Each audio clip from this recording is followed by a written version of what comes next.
I'm Kyle Malnati, your host of the Calibrate Real Estate Podcast. At Calibrate, we exist to help people create generational wealth through real estate. My personal mission is to encourage, empower, and educate you by sharing best practices from business leaders that are proven winners. Broadcasting from the Mile High City, thank you for tuning in to the Calibrate Real Estate Podcast. I'm your host, Kyle Malnati, and you are seeing me, if you're on YouTube, from my home office. We are in mandatory shutdown mode, COVID-19, and it's a serious thing. My expert guest is Patrick Langhans. Patrick is a loan officer with Guild Mortgage. I have the personal experience of having worked with Patrick on several different clients, including our podcast producer, Kayla Davis. She actually had Patrick as her loan officer for her personal residence. Patrick, welcome to the Calibrate Real Estate Podcast. Thank you. This is episode 117, and it has been a wild week as it relates to the real estate market and as it relates to the mortgage market. So let's just talk about, Patrick, the difference between the last crash in 2008. It's a good thing for people that need to know that you're in the business. You've been around since 2008. So what's the difference between then and now? Yeah, so I've been doing it 17 years, and basically in 2008, that whole crash was caused 100% by poor lending practices. That's kind of what initiated it. So in 2008, when the market started to crash, you had a lot of foreclosures, people losing their homes. And the reason for that was, the lenders were offering loans where you didn't need to verify income, you didn't need to verify assets. Basically, you didn't need to verify whether you qualified for a home. In fact, you could go buy 10 properties with no money down, no income verification to see whether you could qualify for it.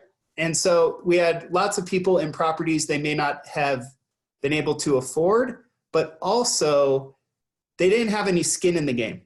So if we were doing that for the last 12 years, come to today, market crashes, you're scared of whether you're going to be able to make your mortgage payment, and you have 10 properties that you didn't put any money into, are you going to make those mortgage payments, or are you going to stash your cash for the worst? In that scenario, most people would stash the cash, and that's exactly what they did in 2008. Stopped making mortgage payments, didn't have skin in the game, no risk there. Fast forward to today, for the last 12 years, we've changed that. So everyone who's bought a home in the last 12 years has gone through income verification, asset verification, down payments. You're not buying multiple properties at the same time typically. So everyone's qualified and has skin in the game. So, take that same scenario now. If you own 10 properties, but you had to put 25% down, you're probably going to stick it out for a little while because you have a lot of money invested in those properties.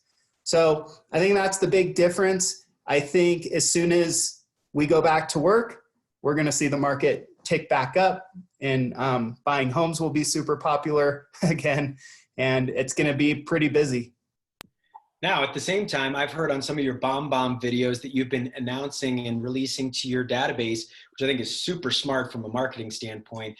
For those of you that don't know Patrick, don't know Guild Mortgage, I'm part of Patrick's database, and he's been sending bomb videos one day at a time saying, here, the market's moving so quickly, here's what's happening. What type of response, just as an anecdote, what type of response have you been getting to those bomb videos, and why did you decide to start doing that? So the response rate, I get metrics on it, and those are being opened and viewed 75% more than anything I've ever done before. It is a hot topic. But really the reason I'm doing them is to keep people informed, because there's so much chatter out there. It's hard to tell what's actually true. So, really coming from a we're here to help standpoint, keep you educated and knowledgeable about what's going on is why I'm doing them. And so, yeah, I have to do them one a day because that's how quickly things have been changing. Last week, I was doing them twice a day because what I did in the morning had changed by the evening. So isn't it amazing? that some of our best business ideas really start to become because of necessity. They Yep. get spoken into existence because you have to, and you feel like, I've got a platform, I can get this out there, and I'm also stuck at home. You know, I'm isolating here. We're working from home and we can make business happen, but I've got to get the message out there to a broader audience. And so what are some of the things that you're sharing to people as it relates to the things that are happening in the interest rate market, and then also with appraisals? Just in micro, we're talking about, and we don't normally do this on our podcast, Patrick. We're going to speak very specifically about what's happening right now, as opposed to speaking maybe higher level about how people structure their business. Yeah. So last Thursday was one of the craziest day for mortgage rates that I've ever experienced. So we woke up Thursday morning, rates were at about 3.5%. By the afternoon, rates were at 4.5%. Then Friday, rates were at 4.5% in the morning. And then in the afternoon, back down to 3.5%. So swings like that don't happen ever until last week. I mean, usually what you see is maybe, rates will come out in the morning and it's 0.125%, so 0.125% higher or lower than the day before. So not a big change. So to see those kinds of swings in a matter of 2 days, it was pretty crazy. Now, the last 3 days, it's kind of leveled out, but that doesn't mean, tonight we could have it happen again. The markets are so volatile, so they're changing like crazy right now. So on that sense, I mean, if you are looking at refinancing or buying, you basically have to have someone watching it for you and advising you of when to lock in that rate, because it's really comes down to timing. You bring up a good point, and I'd like to ask you a further question on that, Patrick. I think with the recovery, you talked about the crash in 2008 all the way up to 2020 now when we're recording this interview. I think that there's been the advent of a lot of internet lenders. There's been the advent of a lot of salary-based loan shops, and they may work well for some people, but I think in times like this, where things are changing so quickly, I believe it really makes sense for people to be working with someone like yourself. And this is kudos to you, but someone like yourself that is plugged in, knows exactly what's going on. And frankly, your income comes from commissions. So you want to make sure that you're providing people with good information, sound advice, and you're very quick to react, as opposed to maybe someone that's on salary that doesn't have a vested interest in their daily income coming from providing people with accurate, right to the minute information. Yeah, I mean, I kind of laugh in all industries, real estate, financial planners, CPAs, lenders, anything that is a commission-based industry. I kind of laugh when I hear advertisements that say, talk to our salary-based, advisor. Well, to me, if I'm putting my wealth, my assets, my livelihood in your hands, I want you to really, really care about getting my business and taking really, really good care of me so I continue to refer you and work with you. If a salary-based agent gets paid whether you're happy or not, whether you get the house or not, whether you get the refinance or not. So, I'm not going to sugarcoat it. Sometimes working with someone who's commissioned can cost a little bit more initially, but the good advice, the consultation that you get from working with someone who cares about you, it pays off in the long run. For instance, the clients I was working with on Friday, I told them, don't lock. Let's wait. Let's watch. Whereas a salary-based person, they may just get that lock. So I'm advising my clients, and then as soon as I saw the rates drop, I was calling people, locking them in.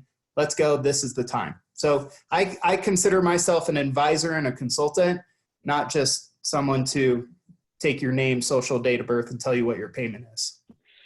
You bring up great points. Incentive-based pay really provides you with the upside and the downside of the market's going to speak. It's going to tell you, and by the market, I don't mean the interest rate market or the financial stock market. I mean the market, the one-on-one interaction. If you're not good at what you do, you're not going to have clients continue to work with you. You're not going to have real estate agents like myself refer clients in business. And I was originally connected to you by one of my neighbors that I helped buy their current home, which is actually just right over my shoulder here across the street. So I think it's really important to say that, you know, in certain scenarios when things seem really, really stable, that could be a decent way to go. There's a lot of people who are trying to do it the do-it-yourself route, which is the online lender. So what is that like versus working with someone like yourself? And then we'll get into some of the more specifics of the market. Yeah, I mean, the online lender, you're managing everything. So you need to make sure that things are happening when they need to happen. So you decide when you want to lock your rate. You may or may not get consultation on when you should. You may not get forecasts on what's happening. And that online lender may not have solutions if something does come up. So I think right now, it's not, hey, some people, there's good scenarios to work with online lenders or lenders who are maybe salaried. I think everyone should be working with a professional because the market's changing so quick. When the market was stable, things weren't changing. Yeah, it's, you know, an online lender served a really good function because there wasn't much risk out there of your rate going up 1% in a matter of 2 hours or losing a house or a loan program going away. So there wasn't much risk. Now I feel like everyone should be talking to someone who's watching the market for them and taking care of them. I agree, especially as it relates to real estate brokerage. For sale by owners, all of a sudden, you have no idea what's going on besides your one property that you're trying to sell like an expert. And you might be an expert if you're someone that's listing that owns their own home and isn't in the mortgage and real estate industry. But the reality is you have no other information out there to base your decisions off of. So I think that's the biggest thing is when you're doing it yourself, you're just not going to have that same amount of experience, the same amount of at-bats. Or as my client said yesterday, more trips up and down the river. Yeah. And on the real estate side, just even that for sale by owner thing, what in your contract, let's say you're a for sale by owner and you're writing your own contract with a buyer, what clauses are you putting in there to protect you against further government shutdowns, government mandates? Like, professional real estate agents have already come up with clauses and verbiage and language to put in those contracts to protect both the buyer and the seller. So it's just stuff like that where, professionals are worth what you pay them. Absolutely. Okay, let's get really granular. The thing I love about this interview versus a lot of the other interviews that I do, and make sure to check out our next episode with Patrick because we're going to dive into the way that he operates his business. That's going to be the following week as you're listening into this one. But I really am excited to talk to you about the differences in mortgages because I think right now, on a granular standpoint, I'm hearing on the street on some deals I'm working on, there's some interesting things changing with jumbo. With the jumbo loan market, and then FHA versus VA. I've heard on your BombBomb videos that conventional maybe as a real estate professional, and the majority of our audience, this will go out to 8,000 people, many of which are real estate professionals. That's the majority of our audience. And as you're getting those offers in, the decision of do you accept conventional or FHA VA, what are some of your thoughts about each of those product lines, jumbo, FHA, VA, and conventional? Yeah, cool. So let's see. So let's start with basically there's 3 different types of loans. So you have conventional, which is Fannie Mae or Freddie Mac, if you've heard that in the news. You have government, which would be FHA or VA. And then the last one, I'm just going to lump it in and call it private money. So private money would be jumbo loans, unique loans, like if you listen to the radio, you'll hear about bank statement loans for self-employed people where you don't need tax returns. So private money loans are offered by individual investors, okay? So one bank could have a completely different set of rules for their financing than another. So that's private money loans. Government loans, FHA and VA. VA is for veterans. And then FHA, lots of people think FHA is for first-time homebuyer, but it's not. But FHA does have some reduced restrictions, so it makes it easier to qualify. those are regulated by the government. So VA's regulated by Veteran Affairs, and FHA is regulated by HUD, Housing and Urban Development. So they make all the rules on those. The last one's conventional. It kind of is still a government type loan because the government has huge influence on those agencies, Fannie Mae and Freddie Mac. But we call them conventional. So conventional, VA, FHA are all backed by the government, essentially. So the government makes rules. There's insurance in place for people investors who want to purchase mortgages. So those are kind of protected. They're safe areas for people. And when I say investors, mortgages are bought and sold just like a stock, okay? So if I'm an investor and I want to go invest in mortgages, which are actually a really good return on investment, they're reliable, and you get paid a certain interest rate for a certain amount of time. So they're reliable investments. If I'm going to go buy a mortgage, do I want to buy one that's backed by the government, so conventional FHA or VA, or do I want to go buy one that's backed by an individual bank? So the government is seen as safer. So the conventional FHA and VA, those haven't changed much with what's been happening. Those are still stable.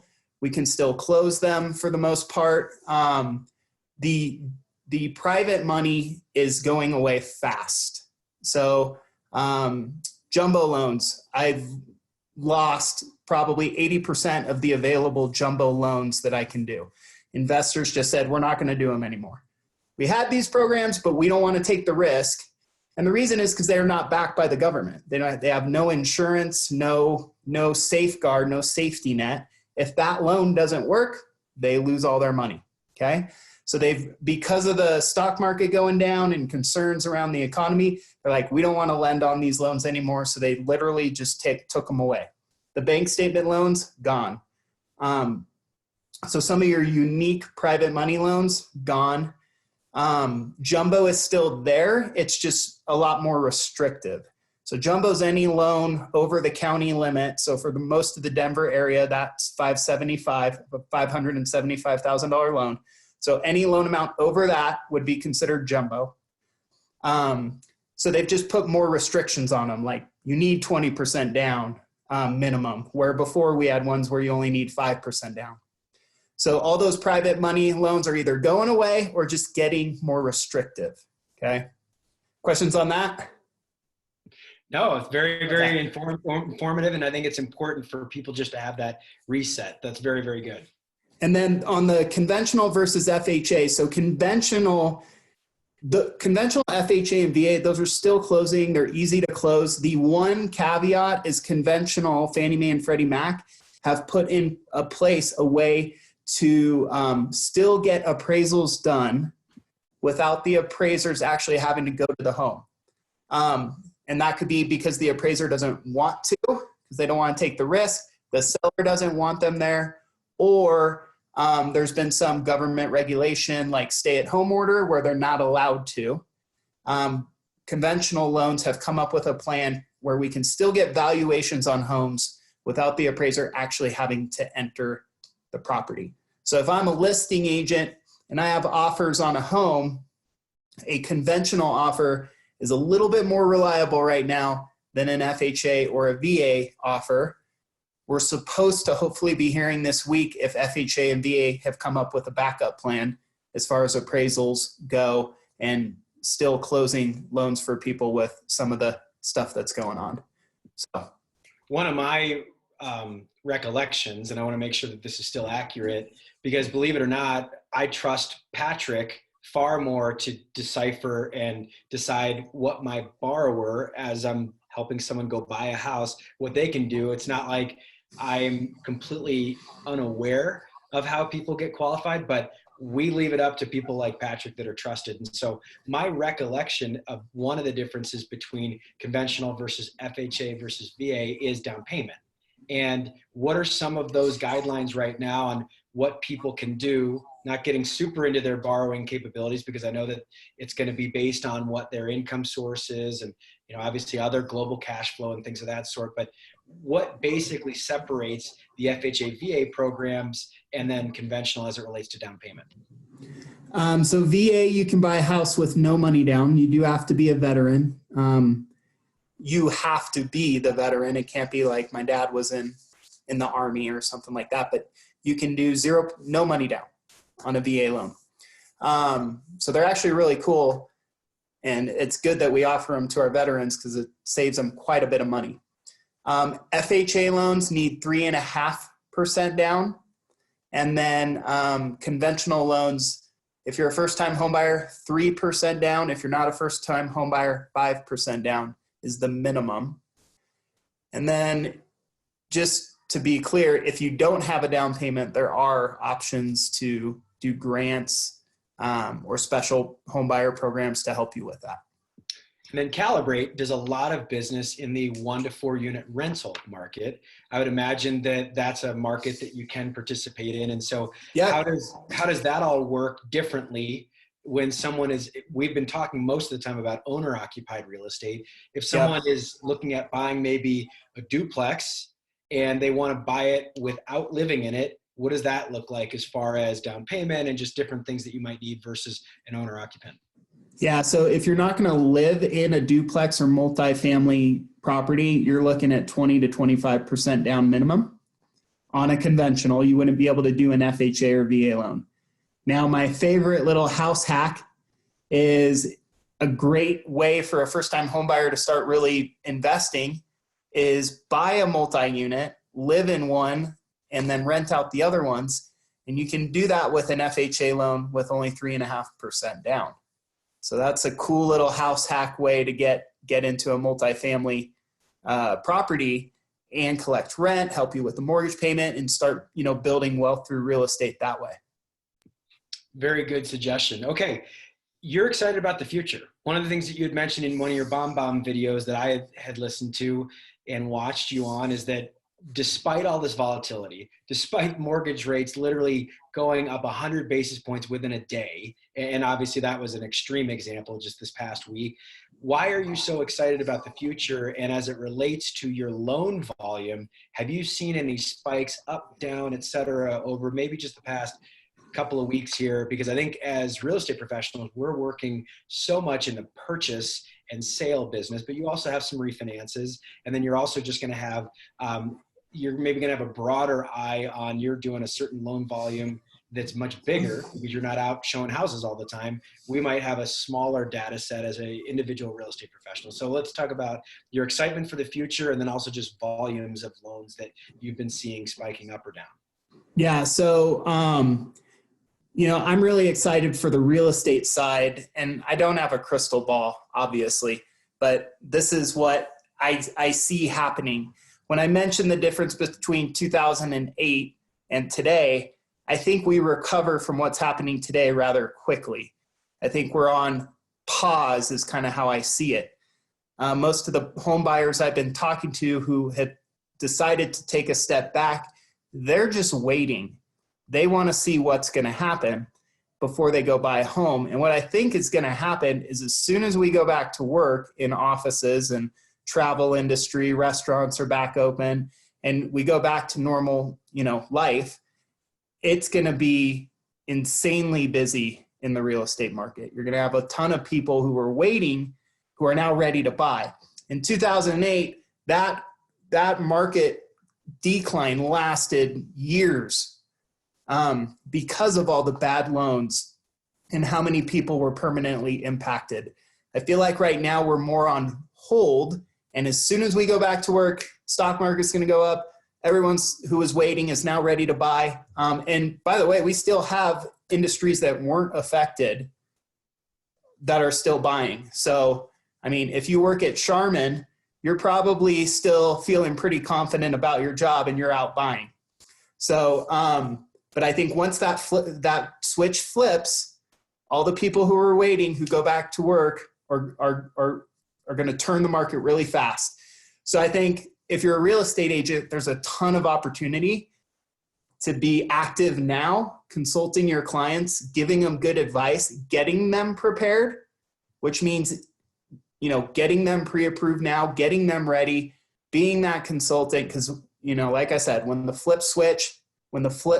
switch flips, it's going to flip and it's going to be bright and it's going to be busy. So that's why I'm excited. The selfish reason why I'm excited is I think a lot of the online, salary-based people are struggling with this market right now, because people need advice and consultation. They need someone who's going to give them a good suggestion with one of the biggest investments of their life. So I think the online people are going to struggle a little. So I'm excited for us locals who are out there working with clients face-to-face and helping them out. What was the second part of that question? Oh, I think that the idea here is that you're excited about the marketplace because there is going to be this pent-up demand as people are self-sequestering, and for very obvious, important reasons. We had to close our office, the physical operations of our office yesterday, because Denver, and we're talking real micro here, Denver had a forced shutdown. Basically, everyone's going to have to stay in for non-essential activities for the next 14 days. More than 14 days, till April 10th, basically. And by then we'll know a little bit more if we can go back into the office on the 11th or not. But I think everyone's cooped up, everyone's pent up. And I love that you said people have pushed the pause button, because I believe that is absolutely true. There's a lot of wait and see. And you suggested this in the jumbo mortgage market. I'm seeing it in the investment market, that there's a lot of investors are saying, I don't know what's happening. What I do know is my source of down payment has decreased a lot, because a lot of that money was in the stock market, these investors are saying. So I think that there's a lot of people who are just on pause right now. As I would like to share at the very end of our discussion, Patrick, I would like to share that you're still doing loans. And I would like to share, what are some things as a real estate professional, as someone might be leading up to closing here in late March, early April, that you would implore that real estate professionals remind their clients about? Obviously, if they're working with you, you would be reminding the borrower directly, but what are some things as it relates to documentation, verification, things to just make sure, button your things up before you get into closing here? Yeah, so for most of your local lenders, including us, we're not going to approve someone until we're 100% confident that that loan will close if they buy a house. But in this market, what I would recommend all real estate agents do is, before you go make an offer on a home, call the lender and verify that the lender can still meet deadlines, that the lender's even still in business. I'm not worried about us being in business, but there's some lenders out there that may not be able to close loans for a little bit. And even with us, with a client with us, I would advise, the agents I work with to call us so we can make sure the client still qualifies for that house. Sometimes we qualify people based on their 401k assets and doing a 401k loan to get a down payment. Well, 401ks have dropped 30% in the last, 2 or 3 weeks. So can they still get that down payment? The other thing is, what if I pre-approve someone at a 3.5% rate, and then that Thursday where they went up to 4.5%, they're going to make an offer on their max price? Well, your max price is lower if the interest rate goes up, because your monthly payment would be higher. So you may not be able to afford that same price range. So overall, the market's changing so quick that if I'm a real estate agent and my client's super excited about a house, I'm going to call the lender before I make an offer and just make sure they're in good standing, the client's in good standing, and that the loan's still good to close. I love those suggestions. And Patrick, I think as we end our episode, it's obvious, but if people want to get in touch with you, if they're looking at getting a mortgage on a property that they're buying here in Colorado, what's your preferred way that you'd like them to reach out to you? However they want. Well, what's a good phone number or email that you could share? So phone number would be 303-209-7812. You can call that number. You will get someone on the phone 8 a.m. to 8 p.m. during the week and 11 to 5 on the weekend. So I have a team of 7 or 8 people. They've been with me for years, and we all help each other out. We make sure we're available for you.